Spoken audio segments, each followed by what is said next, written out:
Welcome to Into Heals University, the Science and Soul podcast, where we cut through the noise and simplify self-healing.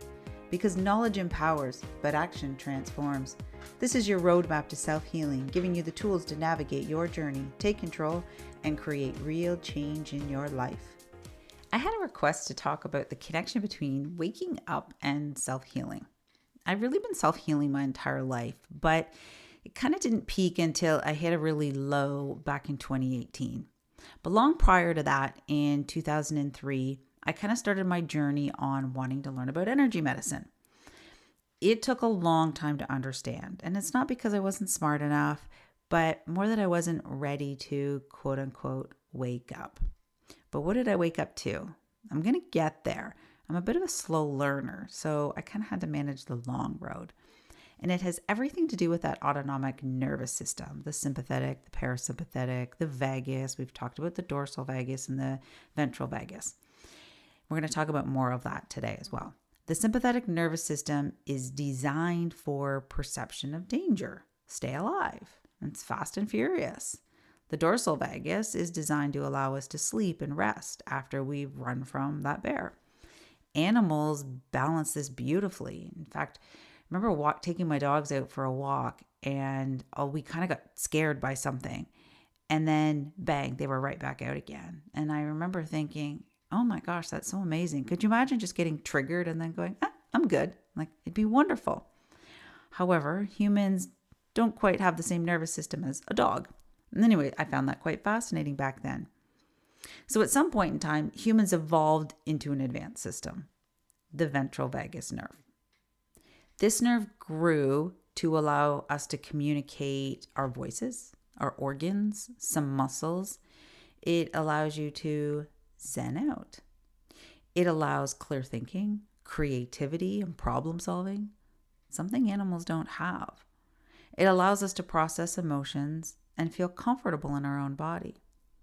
It allows for proper digestion, which animals do react to, but not to the degree as humans.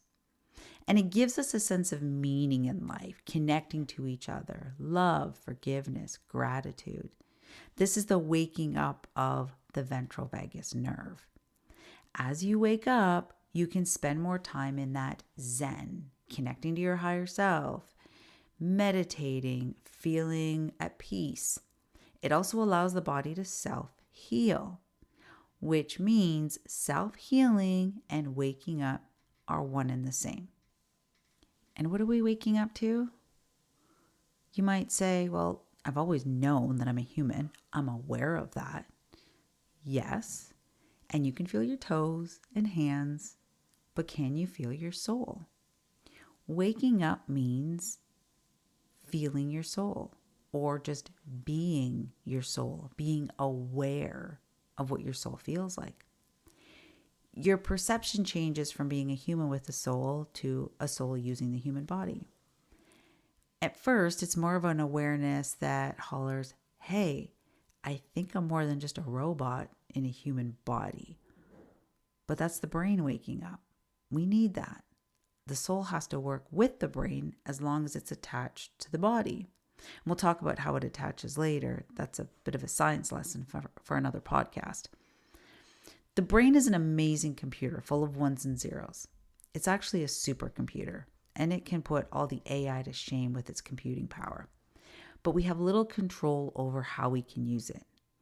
The brain has mechanisms designed to only allow beliefs that are logical. Now you might say, people believe in crazy stuff all the time. Yes, but it's still logical. It's either because it keeps their values safe, or they fully trust the information, or who is delivering the information. Just look at salespeople who are gems at convincing you to choose something that's in your gray area or playing on your deepest desires. But in some form, the decision is still logical. Fear is logical. We've established that in previous podcasts. You're running from the bear. That's very logical. However, if that bear is an illusion, that's not logical, but it's not really logic.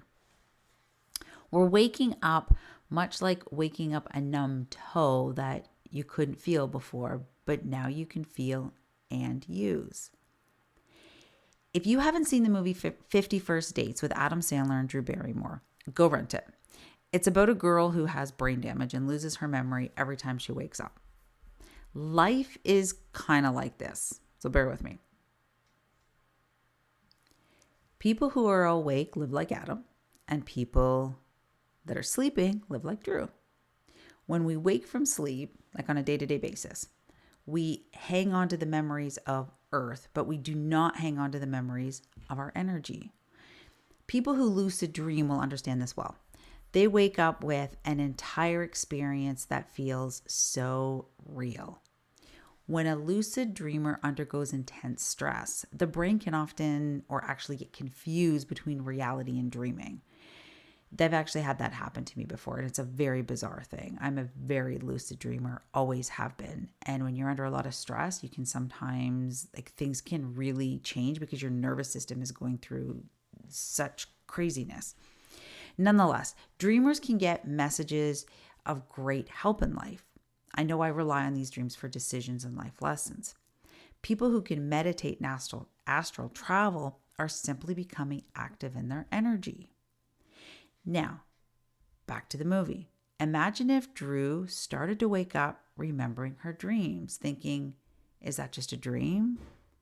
But Adam said, no, sweetie, that actually happened to us. Her brain would slowly allow the memories to come to the surface out of neuroplasticity, creating new pathways. It would find a way. Waking up is kind of like this. But waking up is hard because you have something working against you. Stress. We cannot survive on this planet without experiencing stress and pain. We have to manage it. There are lots of coping strategies and therapists who offer great help, but at the end of the day, it's up to us humans to wake up on our own. It's hard. It's painful. So we rely on help. This comes in the form of friends, family, doctors, therapists, all of which help with mental, emotional, spiritual, and physical pain. This is the reason I wrote the book Unchain Your Pain, to start the process. 1, realizing you're in charge and it's up to you to figure out your own path. 2, have a roadmap to help you get there. And 3, understand that without intuition, you'll get stuck and unlikely get out. And 4, there is an importance to learning about your body and how it heals so you can decide how you want to run your world or how you want to create a self-healing plan. My friend who asked me to record this podcast was struggling. So I gave her an analogy that sounded something like this. I want you to imagine a soul sitting high in the clouds, enjoying their day. They have no clue what pain is, what injustice is, what stress is, or even what time means. You assume everyone loves each other, and lying is such a foreign concept you can't possibly comprehend what it means. Or why would somebody lie? There is no benefit to lying, you say. It makes no sense. And why would you hurt another person?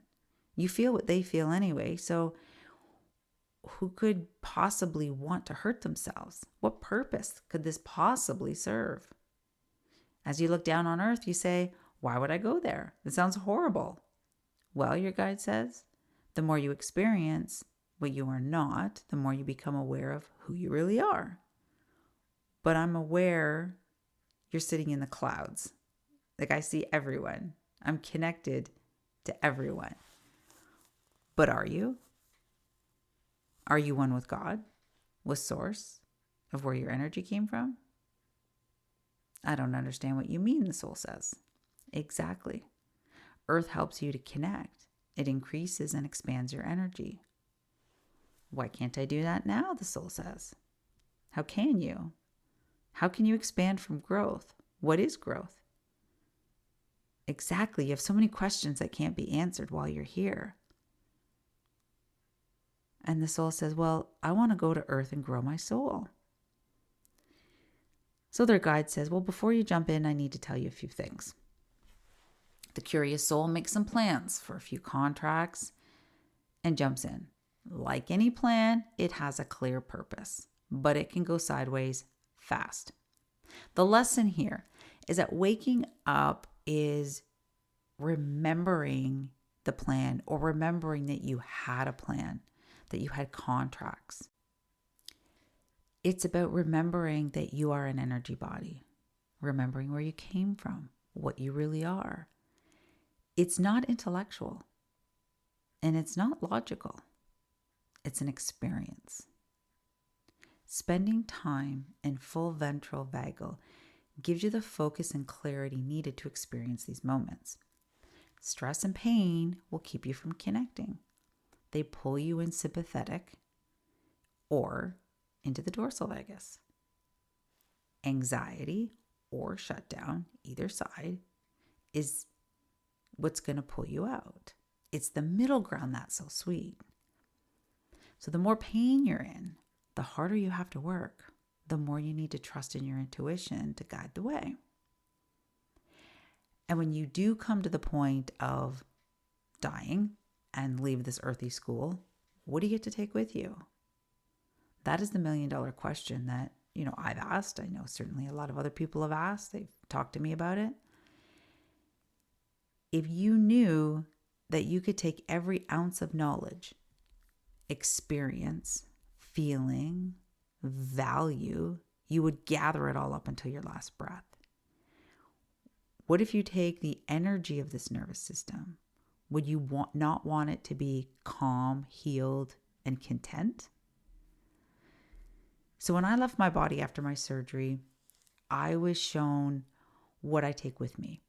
Now that whole story is for a different podcast, but my point today is the connection between waking up and self-healing is less about connection and more about it being the same thing. It's like asking the business person, what is the difference between making money and saving money? It's kind of about what you get to keep, right? It's about a positive return. But, at the end of the day, it's about how much money you get to have. I don't know if that analogy helps or not, but it's just one I thought about. So to self-heal and not wake up is an oxymoron. You can't wake up if you're in pain. And you can't self-heal if you don't know how to spend time in that ventral vagus. And then once you do spend time in your central vagus, you can't unsee what you experience. Unfortunately, when you're taking it very slow, you do sometimes forget. Just like Drew Barrymore in the movie, you forgot. And then all of a sudden you went, oh my gosh, yeah, I got to start spending some more time here, because you kind of forget about it. And there's a lot of different ways to spend time in that ventral vagus. You can go for a walk in the woods. You can sing. You can sit and just read a good book. You can do some meditation, some breathing exercise. It is really going to depend on the way that you connect. It could be in a sport that you play. It's whatever makes you feel most connected to your own soul. Now let's take this one step further. Think of people in extreme mental, emotional, physical, or spiritual pain. Knowing from a soul perspective that if you have no option to get out of pain, or you perceive that there's no option, the thought comes up, what's the point of being on earth? It kind of makes that seem, it makes more sense that somebody would have that thought. Because the moment you realize you can't kind of gather up more energy to take with you, you don't want to chance losing energy that you've created. Kind of like, hey, let's cut our losses while we're ahead. Logically, it's time to go back. So once you understand or remember who and what you are, why you're here, feel the energy you're creating, so many questions begin to make a little more logical sense. And so much pain decreases with awareness. So physical pain will shut down this awareness the fastest. Physical pain puts you into a sympathetic immediately. Mental, emotional, and spiritual push you out of balance with the ventral vagal. But why? Physical pain is it's kind of a different beast altogether. When you leave your body, your physical pain is gone. I'm talking nerve pain, muscle pain, Nerve pain is near impossible to override mentally. It's why we have therapists like chiropractors and massage therapists and osteopaths and acupuncturists and medications. They help us out of physical pain. It doesn't matter if it's a Band-Aid or finding the root cause. We need relief from that kind of pain, because if we're in that much physical pain, we can't connect to our ventral vagus nerve. It's too hard. What if you do take your mental, emotional, and spiritual pain with you, but just not your physical pain? It would mean that healing never ends. So from what I understand, the research that I've done, the different people that I've talked to, when you die, whatever you think about happens instantaneously. There is no pause. There is no waiting. It's bang. It just happens. When I left my body, the moment I thought, hey, I wonder what's over there, I got pulled back so fast. It was like you stopping a kid from running across the road without even thinking about it, and bang, and you're like, what just happened to me? It's instantaneous. Here on earth, we think about something, we mull it over, we do our manifestation exercises, we got to feel it. Like, it takes forever. It'll be like taking, 6 years for water to boil. Meanwhile, if you just turn on the kettle, it's instantaneous. That'd be the difference. It's massive. So whatever you're thinking about, whatever you're feeling, whatever your perceptions are, wherever that's at, you take that with you. So that pain, you are still going to hold on to. Those belief systems, your values. If you think something bad is going to happen, something bad's going to happen. I dug a lot into research on near-death experiences after I had mine, and read a lot of articles, and there's a whole bunch of YouTube videos out there. There was also a doctor who did a giant research article on near-death experiences. And what she noticed was there was some people who, after near-death experience, had very negative responses. But most of them were very positive and very loving. And it was whatever they believed in was there. Also, kind of what they needed to see. And the people that had negative experiences came to discover they would have expected a negative experience. And so, it got me to thinking that, they say when it's over, it's over. And, they say you do have to, still take all that with you. So the more healing you do, the better. And one of the things that I really do notice when I'm treating my clients is once I get them out of physical pain, sometimes the emotional and the mental and the spiritual pain kind of come to the surface, because they're not feeling that physical pain anymore. And sometimes physical pain is actually a great distraction from the mental or emotional pain. It can get very convoluted really quickly. I've seen a lot of clients who identify themselves with their pain.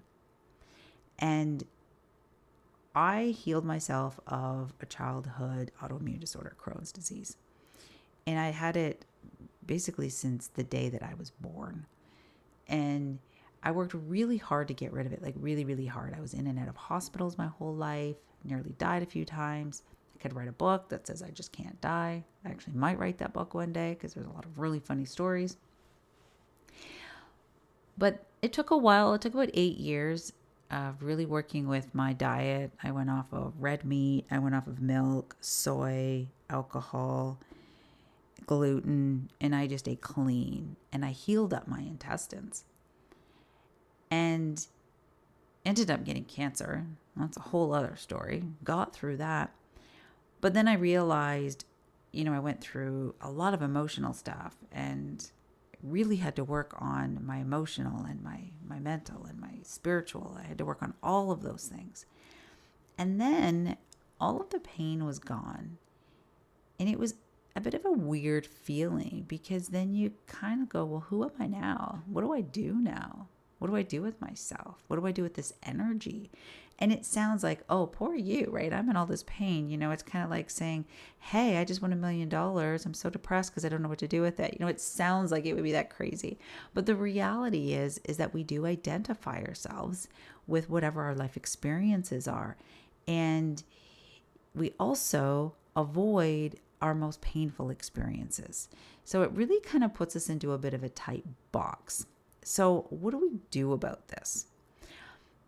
It's a bit of a road. However, what I'm going to leave you with is an action step for today. So if you're seeing a massage therapist or chiropractor or physiotherapist or somebody that's doing manual therapy, I want you to try and really focus on the relief. Any moment, even if it's just a couple of moments where you have no pain.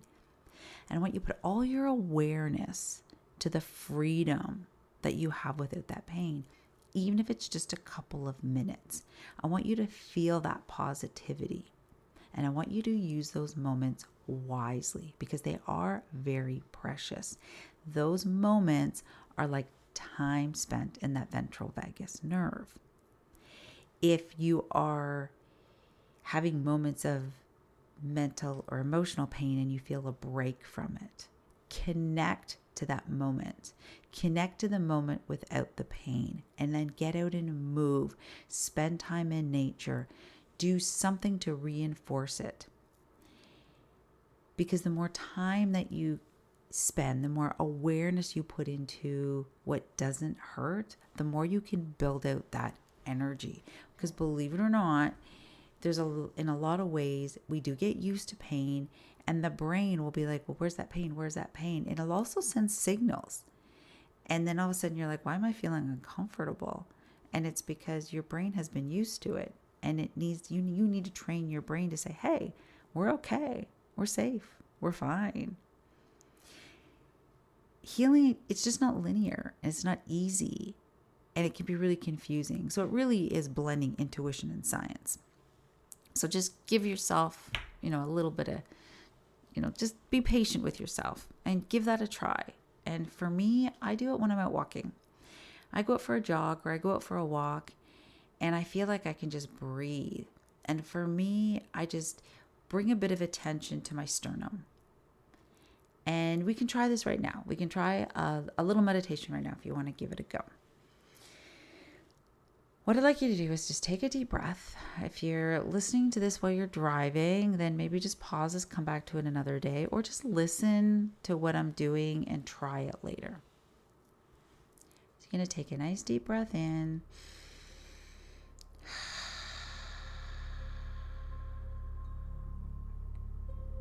And as you breathe in next time, I want you to bring awareness to your chest, to your sternum. And what does it feel like? Does it feel anxious? Do you feel nothing? Try and listen to it. What does it sound like? If you feel anxiety or you feel fatigue, that's not what we're looking for. Just because you feel a little bit of anxiety or fear in that chest doesn't mean we can't still access the ventral vagus. The ventral vagus is going to feel like empty space. Continue to breathe, paying attention to your sternum, to the inside of your chest. It might feel like wavy water or just floating air.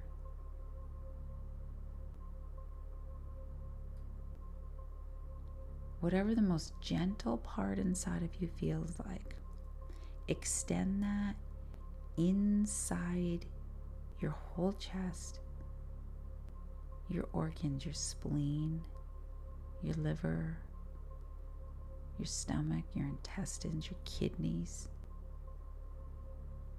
Feel all those areas with that exact same feeling. The nothingness, the calmness, the space. Do you feel an empty space that just feels like that? Just space. It's nothing. There's no pain. There's nothing. Bring that feeling up into your throat and let it flow up your neck into your ears, into your face, above your eyes, into your head. Feel it go back down your head, ears, throat, going into your chest, your lungs, your heart, all of your organs, into your intestines, your kidneys. And then bring it back up. Then go down and up. It's nothingness. Bring all your awareness to the nothingness. Whatever thoughts, feelings, or pain, they're allowed to be there. Doesn't matter. If you feel them, if a thought comes in, just don't worry about it. If you can catch that nothingness, that freedom for even a split second, then you're successful at tapping in to that ventral vagus.